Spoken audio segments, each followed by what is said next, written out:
तो डीजे बहुत बड़ी बुराई है। एक तो उसमें तीन बुराइयां मैं देखता हूँ। एक तो सबसे बड़ी बुराई है कि हमारे कान और हमारा पूरा शरीर खराब होता है डीजे से।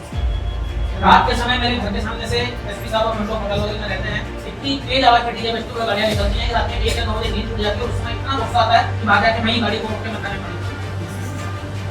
लेकिन ये सोचकर कि हो सकता है शायद किसी की बारात जा रही हो या कुछ हो और उनका सामाजिक कार्य में बाधा उत्पन्न होगी जिसका कि बुरा इफेक्ट जाएगा। लेकिन ये हम लोगों को समझना चाहिए कि हमारे डीजे बजाने से बाकी लोगों को कितनी तकलीफ है और ये कानूनन भी गलत है। वैसे ये सिर्फ सामाजिक चीज नहीं, ये कानूनन भी गलत है कि 80 डेसिबल से ज्यादा आवाज में डीजे बजाना गलत है।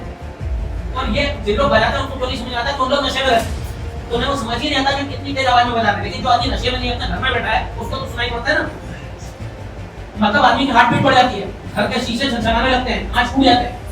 तो इसको सबसे पहले रोकना चाहिए और ये रोकना बिल्कुल मामूली बात है क्योंकि इसमें तो हमें कानूनन समर्थन भी आपका रहेगा। हम अगर इसमें सख्ती करते हैं और यहाँ के लोग 100 हाथ बताते हैं कि सर सख्ती करिए और बिल्कुल तेज आवाज में डीजे बजेगा, डीजे उठा उठा के खाने में खड़ा करा दीजिए, हमको 2 दिन में 2 दिन में बंद हो सकता है।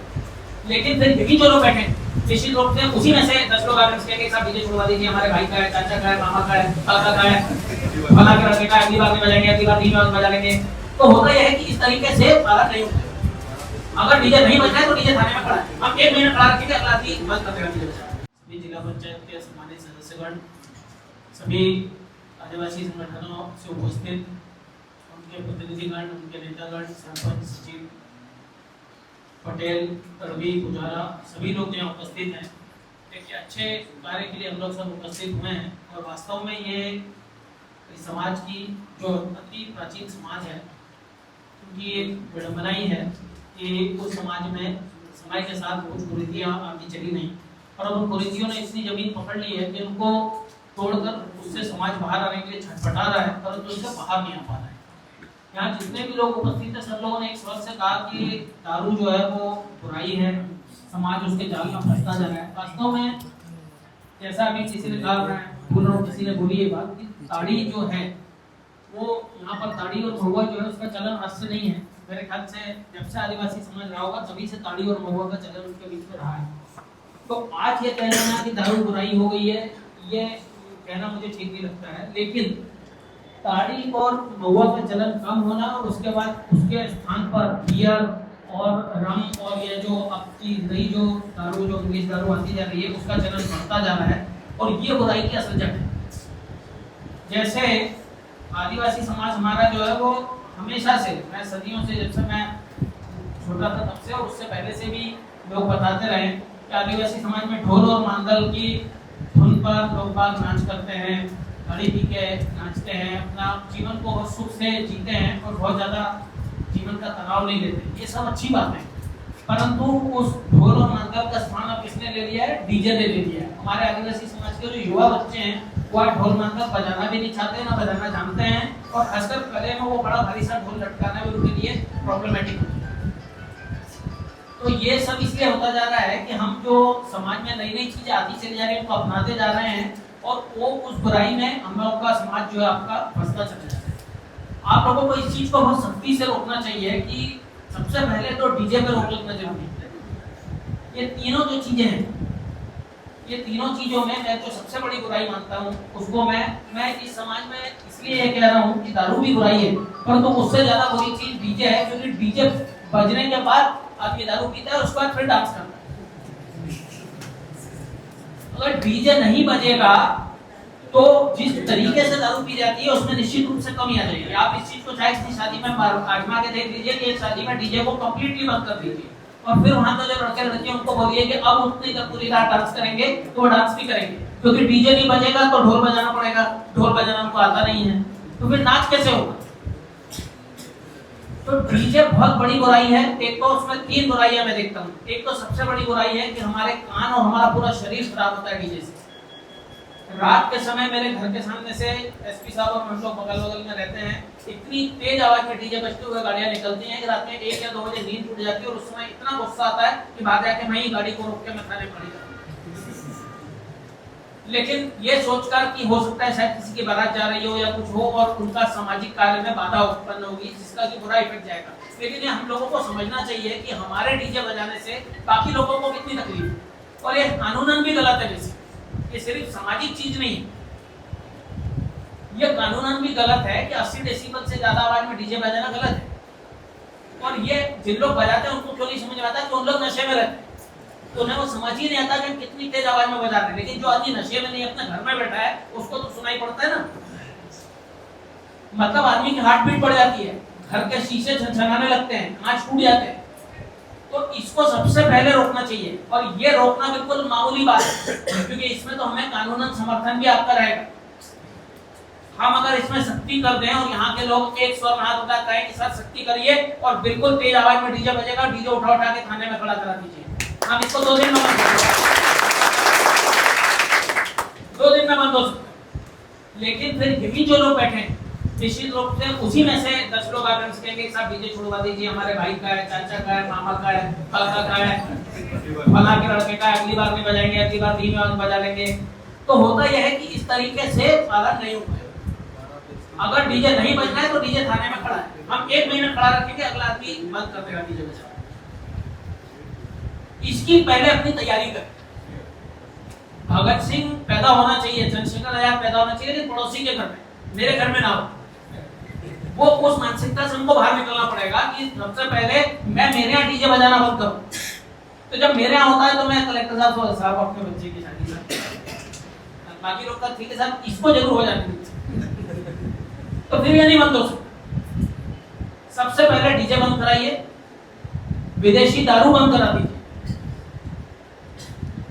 क्योंकि दारू कितनी मैं देखता हूँ क्रेट्स में भर भर के और उनको खासकर ड्रमों में डाल के उसमें सोडा और दारू, और ये भी नहीं पता है कि कौन सी पी रहे हैं, वो कितनी हानिकारक हो सकती है शरीर के लिए, ये भी पता नहीं है, क्योंकि पीने के बाद कुछ नहीं होता, होश रहता है। ये भी नहीं होश रहता है कि जनरेटर की आवाज पे डांस चल रहा है कि डीजे की आवाज में। कई बार डीजे बंद हो जाता है, आदमी जनरेटर की आवाज पे डांस कर रहा है। तो इस कारण से कि एक बार नशा हो गया तो उसके बाद 2-3 दिन तक आदमी को समझ में नहीं आता है कि मैं पी क्या रहा, उसको रोकिए। दाढ़ी उतनी बुरी चीज नहीं होगी, मुझे नहीं पता है क्योंकि मैंने नहीं पी है, लेकिन उतनी बुरी चीज नहीं होगी, नहीं तो वो इतने सदियों से लोग पीते चले आ रहे हैं और आज भी लोग पीते हैं। लेकिन दारू तो निश्चित रूप से बुरी है, और खासकर जिस तरह की दारू पी जाती है वो तो और बुरी है। और तीसरी सबसे इंपॉर्टेंट चीज जिसकी हम लोग बात करें, देजा। मेरे भी माननीय मंत्री जी से चर्चा हो रही थी, उन्होंने बहुत अच्छी बात बताई जो कि मेरे भी समझ में वृद्धि करने वाली है। मैं पहले बीजा को वधु मूल्य समझता था। आप लोग इस चीज को अगर पता नहीं किस तरह से समझते होंगे, एक पिक्चर आई थी बहुत पहले, दूल्हा बिकता है, एक पिक्चर आई थी, मैं करीब शायद कॉलेज में पढ़ता हूँ, दूल्हा बिकता है करके मूवी आई थी। तो उसमें ये सामाजिक व्यवस्था पर कटाक्ष थी कि लोग का दूल्हा दहेज मांगता है, तो उन्होंने उसको ऐसे दिखाया था कि दूल्हा बिक रहा है, भाई ये 1 लाख का दूल्हा है, ये 2 लाख का दूल्हा है, जिसके पास पैसे वो आपकी खरीदे। मैं पहले इस व्यवस्था को भी ऐसे ही समझता था कि यहाँ पर वधु मूल्य दिया जाता है कि लड़की हमारे घर आनी है तो हम लड़की का मूल्य देंगे, एक प्रकार से तो लड़की को बेचने जैसा हो गया। बट मेरे को मंत्री जी ने बताया कि नहीं, ऐसा नहीं है। ये इस प्रकार है कि यदि कोई गरीब लड़की के माँ बाप हैं तो जो वधु पक्ष के घर में वर पक्ष आता है, वो वर पक्ष उस वधु के लिए 1.5 लाख रुपए अगर दे रहा है तो उसका मतलब है कि 1 लाख रुपए की 1.5-2 किलो चांदी वधु को देगा और बाकी 50,000 रुपए लड़की के गरीब माँ बाप को देगा कि जो बारात आई है उनका भोजन पानी का ध्यान रखें। ये तो स्थिति अच्छी है, परंतु क्या इसका पालन हो रहा है हमारे समाज में? अगर इसका पालन नहीं हो तो मेरे कहने का मतलब सिर्फ इतना है कि जो व्यवस्थाएं हमारे पुरखों ने, हमारे फोरफादर्स ने बनाई, वो व्यवस्थाएं बुरी नहीं थी, हमने उन व्यवस्थाओं को समझा नहीं और अपने स्वार्थ के हिसाब से उन व्यवस्थाओं को आज के परिप्रेक्ष्य में मोड़ लिया। इसका एक छोटा सा उदाहरण और देता हूँ, फिर अपनी बात को विराम दूंगा। आपने अक्सर देखा होगा, शहरों में भी मैं देखता हूँ कि जब दूल्हा शादी में जाता है घोड़े पर बैठ के तो उसके यहाँ एक तलवार फंसी रहती है। कोई बता सकता है वो तलवार क्यों लगी रहती है?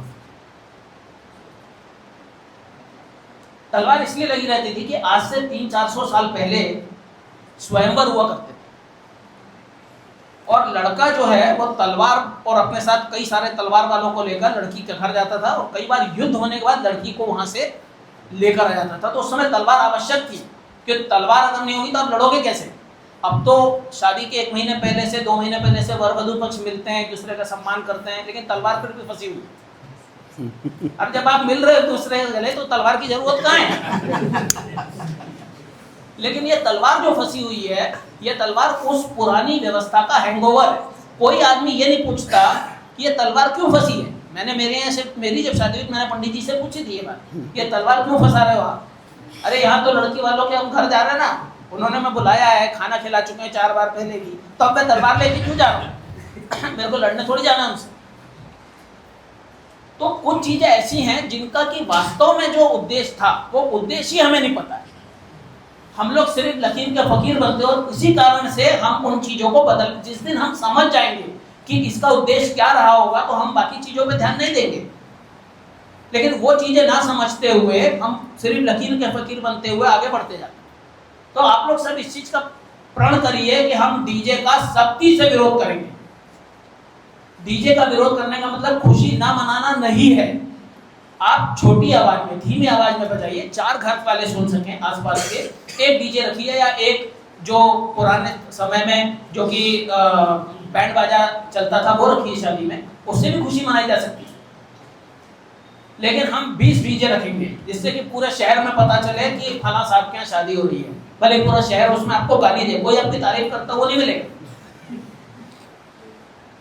तो इस चीज को अगर हम रोक लें और इसमें हम आपको साथ देंगे, एक भी शिकायत मेरे पास आएगी कि ये डीजे उठा के रखो, हम रखवा देंगे खाने। तो धीरे धीरे इन चीजों को हमें समझाना पड़ेगा, अपने बच्चों को भी समझाना पड़ेगा कि डीजे में पैसा मत फंसाओ, किसी और धंधे में पैसा लगाओ, तो चीजें सुधर सकती हैं। डेजा भी अगर उसका बुरा उपयोग हो रहा है, 7 लाख 6 लाख पैसे जबरदस्ती में लूटे जा रहे हैं, उस चीज को हमें रोकना चाहिए। बाकी जो पुरातन प्रथा है उस पर आप लोग सब समाज के लोग बैठ के निर्णय कर सकते हैं। कलेक्टर या एसपी जो हैं, सामाजिक व्यवस्था में एक लिमिट है हम लोग के बात करने की, क्योंकि ये सामाजिक व्यवस्था है। हम लोग कानून की बात कर सकते हैं या सामाजिक व्यवस्था में समझा सकते हैं, लेकिन जो आपके समाज के बुजुर्ग हैं उनकी जितनी बात आप लोग सुनेंगे या मानी जाएगी वो कलेक्टर की नहीं मानी जा सकती। इस चीज को आप लोग अगर समझेंगे तो इन चीजों को समझा जा सकता है। आप लोग ने मुझे बुलाया, सुना और मेरी बातों का अगर मुझे ऐसा लगता है समर्थन किया तो आपका धन्यवाद देता हूँ।